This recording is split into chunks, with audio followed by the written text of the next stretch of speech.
நம்ம என்ன வீடியோ பார்க்க போகிறோம் பார்த்தீங்கன்னா சோயா பீன்ஸ் எக் ரைஸ் தான் பார்க்க போகிறோம். வாங்க வீடியோக்குள்ளே போய் பார்க்கலாம். தேவையான பொருட்கள்: தக்காளி, கருவேப்பிலை, கொத்தமல்லி, 2 மிளகா, வெங்காயம், சோயா பீன்ஸ், 3 முட்டை. ஒரு கடாயை எடுத்து அடுப்பை ஆன் பண்ணிக்கோங்க. கல்லெண்ணெய் ஊற்றிக்கோங்க. சோயா பீன்ஸை ஃப்ரை பண்ணிக்கோங்க. கொஞ்சோண்டு மிளகாத்தூள், கொஞ்சோண்டு உப்பு, ஃப்ரை பண்ணிக்கலாம். ஃப்ரை பண்ணி வச்சாச்சு. ஒரு ஓரமாக எடுத்து வச்சுருங்க. கடாயில் ஒரு கல்லெண்ணெய் ஊற்றிக்கோங்க. கடுகு கொஞ்சம் போட்டுக்கோங்க. வெங்காயம், பச்சை மிளகாய் போட்டுக்கலாம். நல்லா வதக்கிக்கோங்க.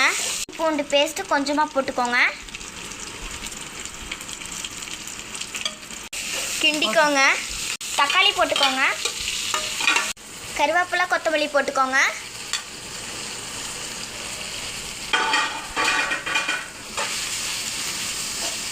சோயா பீன்ஸ் போட்டுக்கோங்க.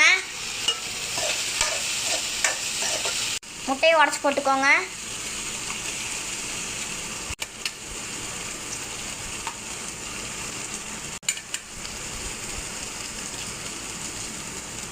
மூணு முட்டையும் உடச்சி ஊற்றியாச்சு. நல்லா கிண்டிக்கோங்க. பிரியாணி பவுடர் போட்டுக்கோங்க. சாப்பாடு போட்டு கொஞ்சம் கிண்டிக்கோங்க.